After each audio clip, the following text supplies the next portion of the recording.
오늘 우리에게 주시는 하나님 말씀은 시편 127편 1절에서 5절까지의 말씀입니다. 저하고 여러분이 한 절씩 교독하시도록 하겠습니다. 구약성경 시편 127편 1절에서 5절까지 말씀 교독하시겠습니다. 여호와께서 집을 세우지 아니하시면 세우는 자의 수고가 헛되며 여호와께서 성을 지키지 아니하시면 파수꾼의 깨어 있음이 헛되도다. 너희가 지키려고 뜰때 누우며 주소의 떡을 먹음이 헛되도다. 그러므로 여호와께서 제 사랑하시는 자에게는 잠을 주시는도다. 보라, 자식들은 여호와의 기업이요 태의 열매는 그의 상급이로다. 젊은 자의 자식은 장자의 수중에 하사였으니 함께 봅니다. 이것이 그의 화살통에 가득한 자는 복되도다. 그들이 성문에서 그들의 원수와 담판할 때에 수치를 당하지 아니하리로다. 아멘. 요즘은 제가 건강에 관한 유튜브를 좀 많이 보고 있습니다.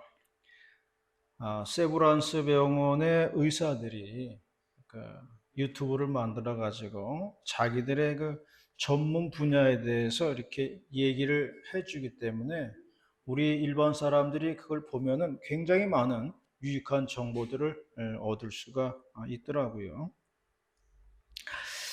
지난주에 제가 본 영상은 치매에 관한 영상이었어요. 그 치매는 뇌가 죽어가는 거예요. 뇌가 죽어가는 거기 때문에 사실 본인은 고통을 몰라요. 기억을 못하니까요. 본인은 모르지만은 그렇기 때문에 치매는 가족들이 대신 고통을 겪는 병입니다. 가족들이 괴로운 병이에요. 그래서 이제 의사가 하는 말이 평상시에 두뇌를 쓰는 그 활동을 많이 하라는 거지요. 머리를 쓰는 활동을 많이 하시라는 겁니다. 그래서 그 세브란스 의사 말은 고스톱 치는 것도 도움이 된다 그래요. 고스톱도 도움을 줄 수 있다. 왜냐하면 머리를 자꾸 써야 되니까요. 그런데 텔레비 보는 건 도움이 안 된다 그래요. 텔레비 보는 거는 뇌 활동을 전혀 안 한다 그러더라고요. 그 대신 라디오를 들으라 그래요. 라디오는 귀로 들으면은 연상을 하게 되어 있거든요. 그렇기 때문에 뇌가 작동을 한다는 겁니다. 그리고 그 사회 활동을 많이 하라는 거예요. 사람 만나고 교제하고 이걸 하라는 겁니다. 사람 만나면은 얘기를 하게 되잖아요. 대화를 하게 되잖아요. 말을 한다는 게 이 뇌의 활동이 들어가는 겁니다. 그래서 사람을 좀 많이 만나고 대화를 많이 해라 하는 그런 이야기를 했어요. 그리고 또 하나는 잠을 잘 자야 한다는 겁니다. 잠을 잘 자라는 거예요. 우리가 살아가면요, 이 안 좋은 물질이 뇌에 이게 쌓인다 그래요.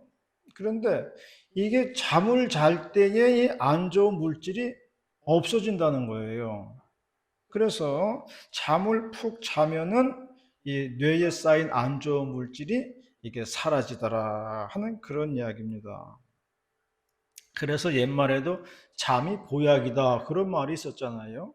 그런 거 보면은 옛말이 틀린 게 하나도 없어요. 7시간, 8시간은 푹 자야 건강에 좋다 그렇게 이야기하고요. 수면이 복이다 하는 그런 이야기입니다. 오늘 성경 말씀에도 있잖아요. 사랑하시는 자에게는 잠을 주신다 그렇게 말씀했습니다. 오늘 우리에게 주시는 본문을 통해서 하나님의 말씀을 상고하도록 하겠습니다. 첫 번째로는 만사가 다 하나님이 내리시는 복에 달렸다는 것을 말해주고 있습니다. 만사가 다 하나님이 내려주시는 복에 달려 있어요. 1절 말씀 다 같이 봉독하도록 하겠습니다. 1절 말씀 시작. 여호와께서 집을 세우지 아니하시면 세우는 자의 수고가 헛되며 여호와께서 성을 지키지 아니하시면 하수들의 일렬의 희생이 헛되도다. 예전에 보면 저희 어머니 참 걱정을 많이 하셨어요. 이거 공부를 잘해도 걱정, 공부를 못해도 걱정, 돈이 많아도 걱정, 돈이 없어도 걱정, 배가 고파서 걱정, 배가 불러도 걱정, 좌우지간에 걱정과 염려 가운데 사시더라고요. 그때 우리는 그런 어른들의 마음을 잘 이해하지 못했어요. 그런데 이제 저희들도요, 하나둘씩 나이가 들어가니까요, 진짜 걱정이 많이 생기더라고요. 젊은 시절에는 참 낙천적이고 낙관적인 성격이었는데, 그런 게 어디 갔는지 모르겠어요. 그런 건 싹 없어지고 매사에 걱정이 늘어나게 되더라는 겁니다. 그래서 이게 다 어른들이 가는 길을 따라가는 건가 보다, 그런 생각이 들더라고요. 다 그 길을 다 가는구나, 그런 생각이 다 들더라고요. 그래서 저는 이렇게 마음을 바꾸었습니다. 걱정이 많다면은 그 걱정거리를 기도거리로 바꾸자, 그렇게 마음을 먹었어요. 혼자 앉아서 끙끙댈 게 아니라 그때마다 하나님께 말하자, 이게 기도입니다. 우리의 걱정거리를 하나님께 말하는 것, 이것이 기도라는 것을 말해주고 있습니다. 신학교 교수님이 이제 암이라는 진단을 받았어요. 사람이 의사한테 가서 당신 암이요 그러면요, 가슴이 철렁하고 그때부터 마음이 무너지기 시작합니다. 그래서 이분이 주변으로부터 이제 위로 전화를 많이 받았어요.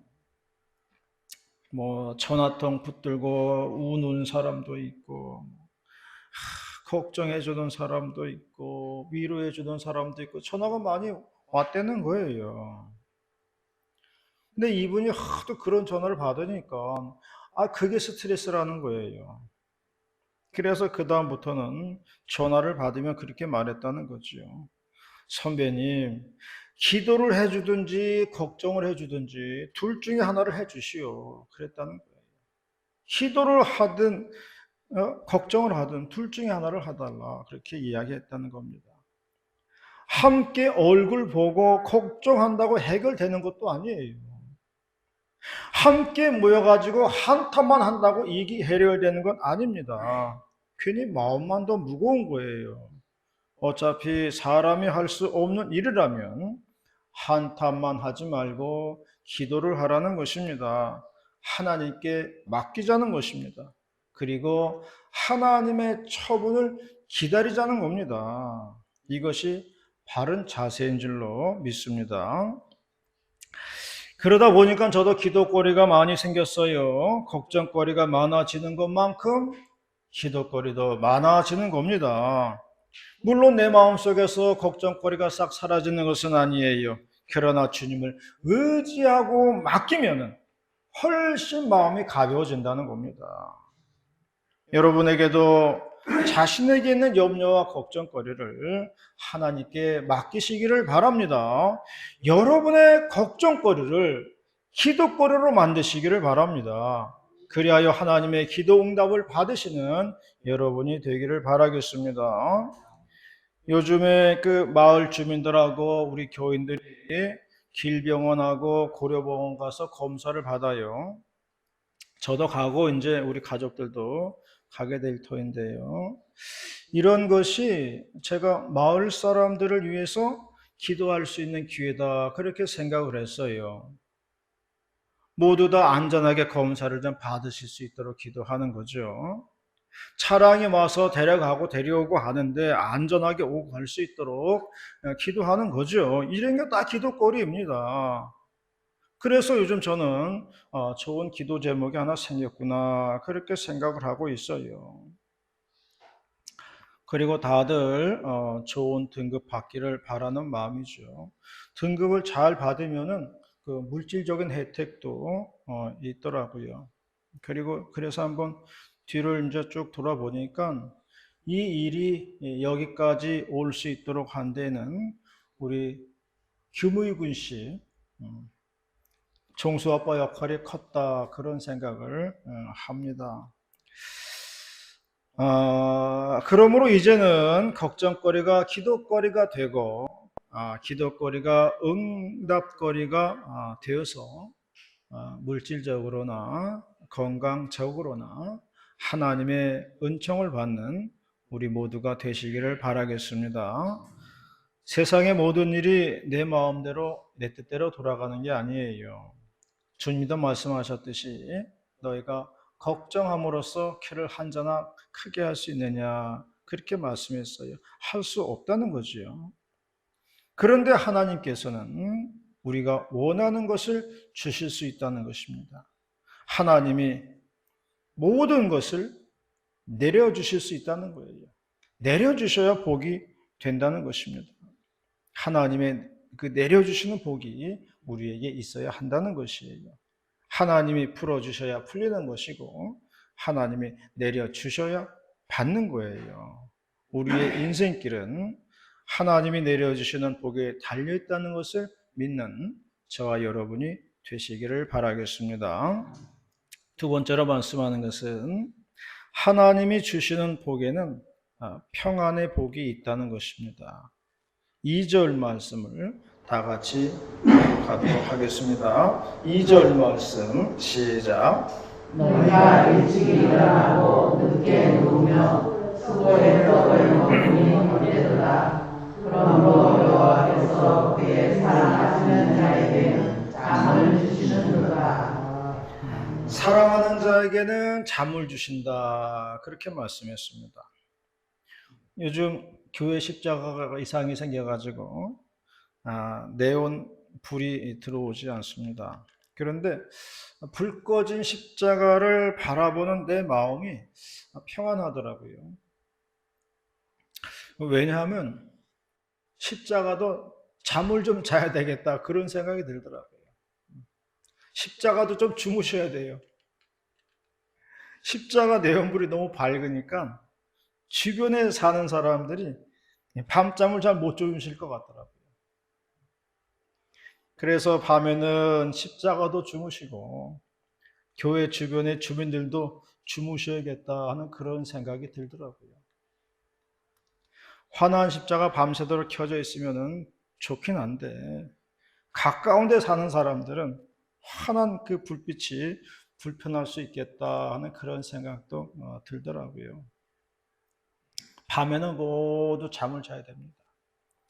식물도 밤에는 잠잔다 그러잖아요. 어두워야지 열매를 많이 맺힌다 그러잖아요.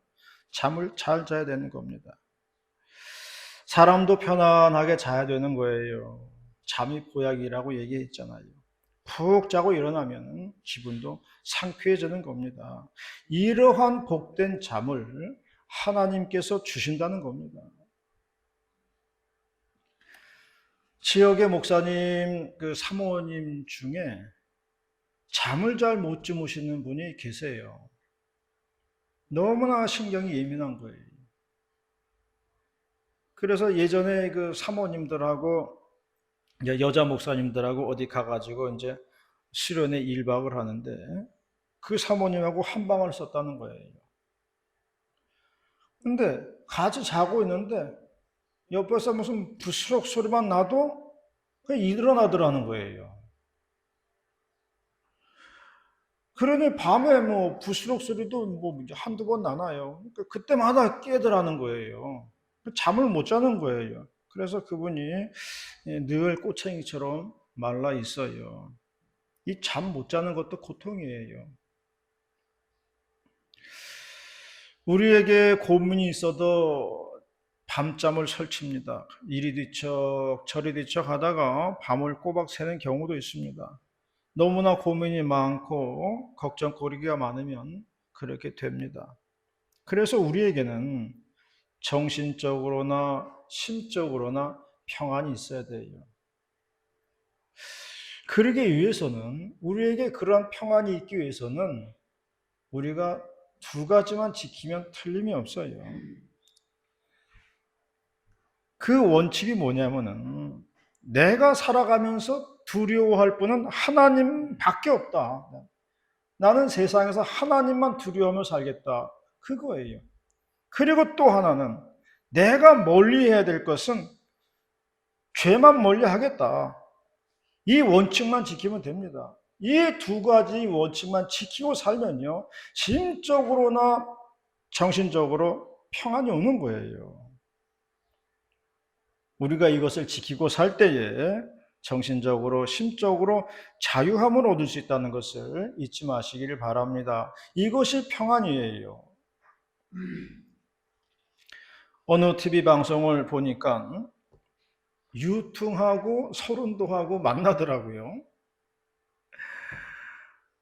유퉁하고 서른도하고 만나는 장면이 나왔어요.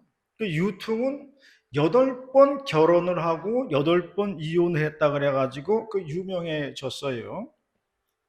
그런데 서른도가 조언을 해주더라고요. 그런데 진리를 얘기하더라고요. 자신도 2남 1녀를 키우는데 자식들은 부모의 울타리 안에서 살아간다는 겁니다. 부모가 든든한 울타리가 되면은 자식들은 걱정 없이 살아간다는 거예요. 그래서 부모는 그런 울타리가 되어 주어야 되는데, 그러기 위해서는, 그렇기 때문에, 그렇게 되기 위해서는 자신이 많이 자제하고 절제해야 된다는 거예요. 그렇게 만들기 위해서 내가 많이 절제하고 자제해야 하게 되더라는 거예요.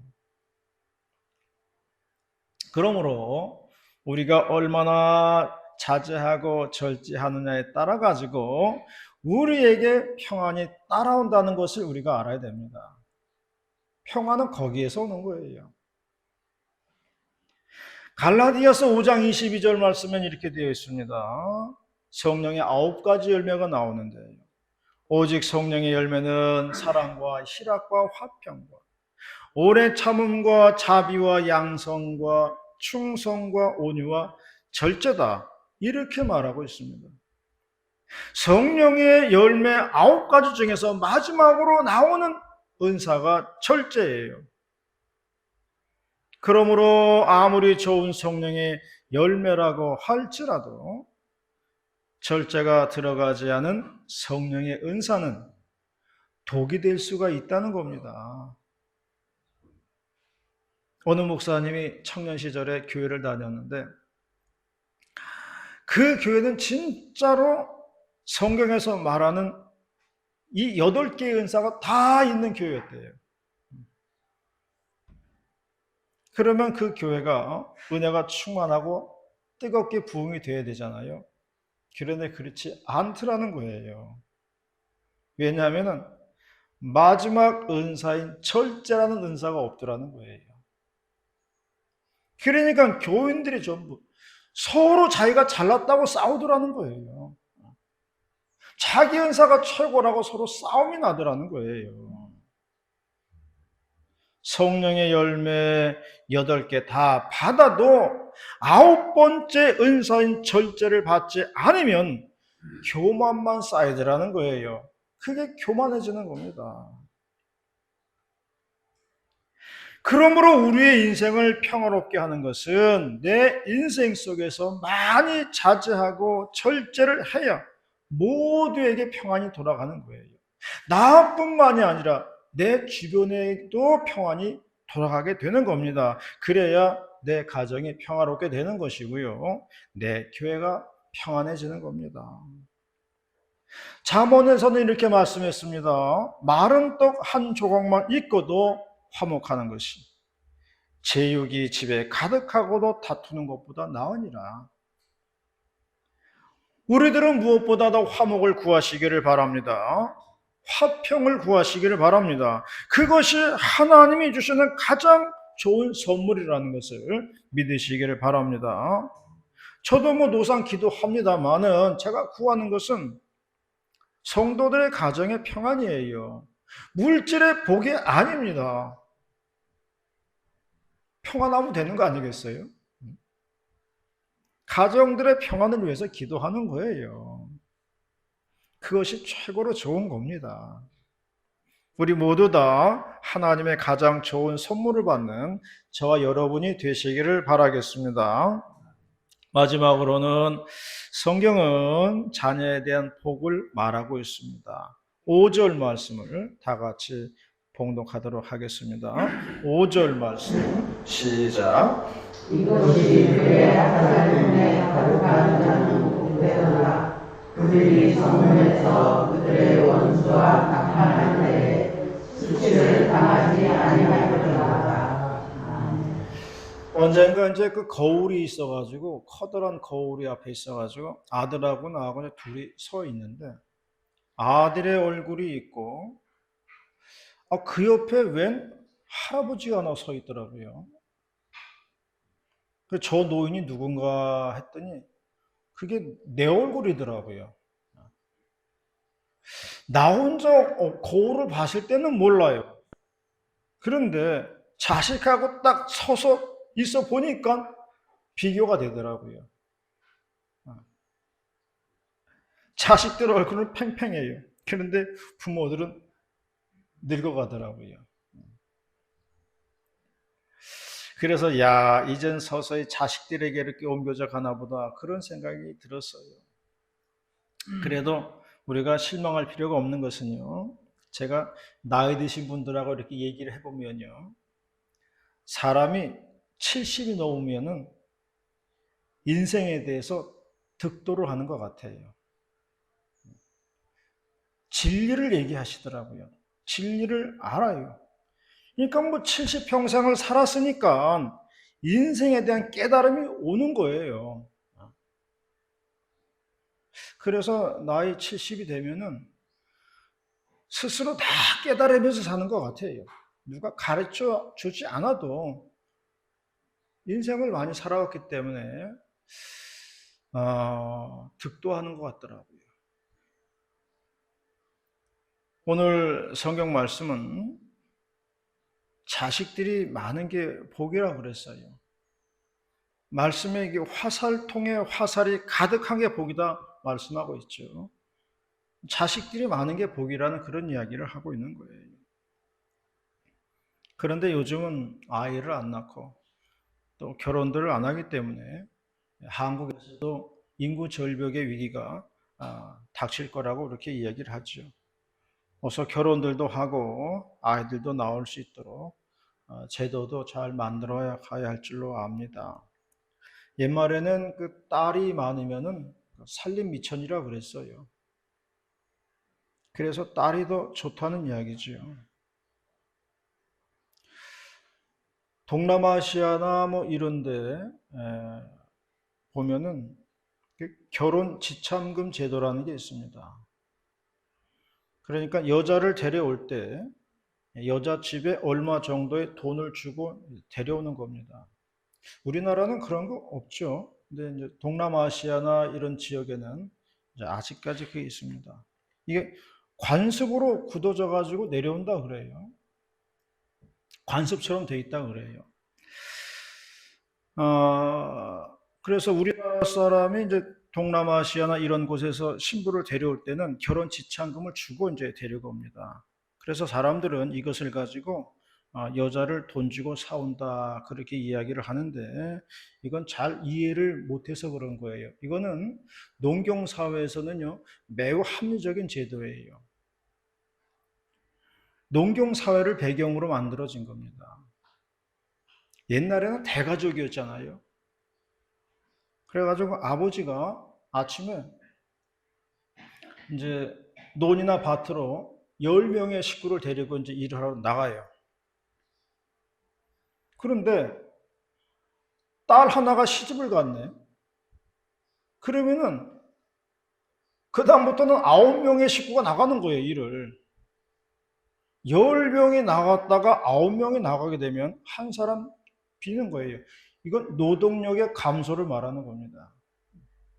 자, 그러면 남자 입장에서 볼까요? 남자 5식구가 있었어요. 아침에 5명이 나가서 일했어요. 여자 하나가 시집을 왔네. 그 다음부터는 5명이 아니라 6명의 식구가 일하러 나갑니다. 노동력의 증가예요. 그 차이를 보충해 주는 게 결혼 지참금 제도예요. 그걸 보충해 주는 겁니다. 그러니까 이거는 농경사회에서는 매우 합리적인 제도예요.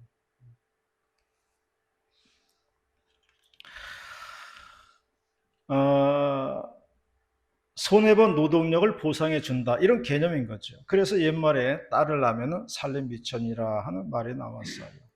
딸만 줄줄이 있는 집이라면 대박이겠죠. 그래서 딸이건 아들이건 많이 있으면 복이 되는 겁니다.